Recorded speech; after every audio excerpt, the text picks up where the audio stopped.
আসসালামু আলাইকুম। নবম দশম শ্রেণীর শিক্ষার্থীরা, আশা করি সবাই ভালো আছো।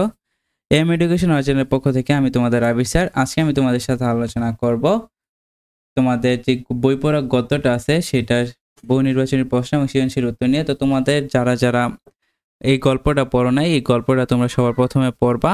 দেন পড়ার পর তোমরা পাঠ পরিচিতিটা আছে, পাঠ পরিচিতিটা পড়ার চেষ্টা করবা। আমি তোমাদের সাথে সরাসরি অনুশীলনীর বহু নির্বাচনী প্রশ্ন এবং একটি সৃজনশীল আছে, আজকে এটি আমি তোমাদের সাথে আলোচনা করে দেই। তো সর্বপ্রথম যেই প্রশ্নটা আছে, বই পড়া প্রবন্ধে লেখক লাইব্রেরিকে কিসের উপর স্থান দিয়েছেন?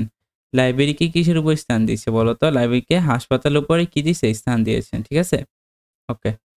দেন এটার উত্তর হচ্ছে যে ক নাম্বার, হাসপাতালের উপরে স্থান দিয়েছেন। দেন খ নাম্বার হচ্ছে স্বশিক্ষিত বলতে কি বোঝায়? স্বশিক্ষিত বলতে কি বোঝায়?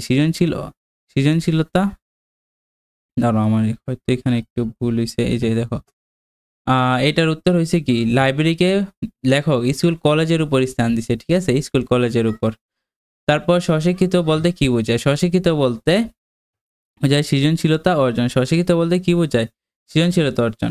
তারপর দেখো কি লিখছে, উদ্দীপকী ভাবার্থ কোন আচরণে বিদ্যমান? এটা হচ্ছে সুশিক্ষিত লোক মাত্রই কি স্বশিক্ষিত। আর উদ্দীপকী ভাবার্থ বই পড়া বন্ধে যে ভাবকে নির্দেশ করে, এটা হচ্ছে জ্ঞানার্জনের মাধ্যমে মৌলিকত্ব অর্জন করাকে নির্দেশ করে। ওকে। দেন তোমাদের যে সৃজনশীল প্রশ্নের উত্তর আছে সেটার মধ্যে যদি আমি আসো, জাতীয় জীবনধারা, দেখো উদ্দীপকটা আমি পড়ি। জাতীয় জীবনধারা গঙ্গা যমুনার মতোই দুই ধারায় প্রবাহিত। এক ধারার নাম আত্মরক্ষা বা স্বার্থ প্রসার, আরেক ধারার নাম হচ্ছে আত্মপ্রকাশ বা পরামত্ত বৃদ্ধি। একদিকে যুদ্ধ বিগ্রহ, মামলা ফেসাদ প্রভৃতি কদর্য দিক, অপরদিকে সাহিত্য শিল্প ধর্ম প্রভৃতি কল্যাণপ্রদ দিক। একদিকে শুধু কাজের জন্য কাজ, অপরদিকে আনন্দের জন্য কাজ। একদিকে সংগ্রহ, আরেকদিকে সৃষ্টি। যেদিকে দ্বিতীয় দিকটির প্রতি উদাসীন থেকে শুধু প্রথম দিকটি সাধনা করে, সে জাতি কখনো উঁচু জীবনের অধিকারী হতে পারে না। দেন দেখো কি লিখছে, ভারেও ভবানী অর্থ কি? ভারেও ভবানী অর্থ হচ্ছে রিক্ত বা শূন্য। ভারেও ভবানী অর্থ কি? ভারেও ভবানী অর্থ হচ্ছে রিক্ত বা শূন্য। দেন খ নাম্বার প্রশ্নের উত্তরটা দেখো, অন্তর্নিহিত শক্তি বলতে কি বোঝানো হয়েছে? অন্তর্নিহিত শক্তি বলতে ভেতর বা অভ্যন্তরীণ শক্তিকে বোঝায়। এটি হচ্ছে মানুষের মনকে গড়ে তোলার শক্তি। দেখো, প্রতিটি মানুষের মাঝেই অন্তর্নিহিত রয়েছে, সুপ্ত থাকে। প্রকৃত শিক্ষার ছোঁয়ায় তা জাগ্রত হয়। স্বশিক্ষিত ব্যক্তিরা নিজের ভেতরে এই শক্তিকে আবিষ্কার করতে পারেন। এই শক্তি অন্তর্নিহিত শক্তি, যা মানুষের মানসিক শক্তির পরিচায়ক। দেন গ নাম্বার বলছে, উদ্যোগে বর্ণিত প্রথম দিকটি বই পড়া প্রবন্ধে যে দিকটির কথা ইঙ্গিত করেছে তা ব্যাখ্যা করো, ঠিক আছে? দেন গ নাম্বারটা দেখি কি বলছে। গ নাম্বারটা বলছে, উদ্দীপকে বর্ণিত প্রথম দিকটি বই পড়া প্রবন্ধে অর্থ উপার্জনে নির্মিত বিদ্যা চর্চার দিকটি ইঙ্গিত করে। বই পড়া প্রবন্ধে প্রমোদ চৌধুরী স্বেচ্ছায় বই পড়ার প্রতি গুরুত্ব আরোপ করেছেন। আমাদের সমাজ ব্যবস্থা আমাদের সেই সুযোগটি দেয় না। অর্থ উপার্জনের চিন্তায় আমরা সবাই মশগুল, তাই যে বই পড়লে পেশাগত উপকার হবে বলে আমরা ভাবি, শুধু সেই বই পড়ি। এভাবে বই পড়তে থাকলে কোনো আনন্দ নেই।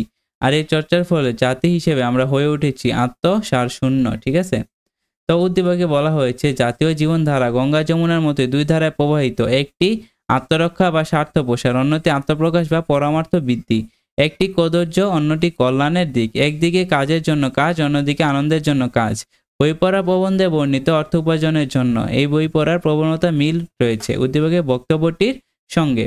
এটা হচ্ছে গ নাম্বার। দেন গ নাম্বার হচ্ছে, উদ্দীপকের পরমার্থ বৃদ্ধির প্রতি যে গুরুত্ব দেওয়া হয়েছে তা বই পড়া প্রবন্ধে লেখকের মতকে সমর্থন করে। বক্তব্যটি বিচার করো। ওকে, দেন গ নাম্বারটার মধ্যে আসো, বই পড়া প্রবন্ধে লেখক সৃজনশীল সাহিত্য চর্চার প্রতি গুরুত্ব আরোপ করেছেন। তো দেখো, গুরুত্ব আরোপ করেছেন যা উদ্দীপককে উল্লেখিত পরমার্থ অর্জনের নামান্তর।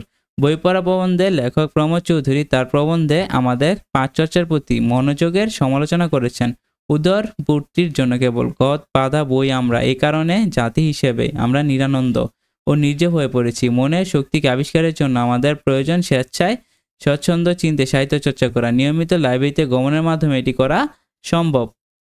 তারপর কি, উদ্দীপকের জাতীয় জীবনধারা দুইটি দিকের কথা বলা হয়েছে। একটি আত্মরক্ষা বা স্বার্থ প্রসার, অন্যটি আত্মপ্রকাশ বা পরমার্থ বৃদ্ধি। এখানে উল্লেখিত পরমার্থ অর্জনে জীবনের শ্রেষ্ঠ সাধনা। অর্থ লাভের মধ্য দিয়ে শুধু আত্মরক্ষা বা স্বার্থ প্রসার লক্ষ্য হতে পারে না। জীবনের কদর্য দিকের পরিবর্তে সাহিত্য শিল্প ধর্ম প্রভৃতি কল্যাণকর দিক অর্জন করা প্রয়োজন। এর মাধ্যমে উঁচু জীবনের অধিকার হওয়া যায়।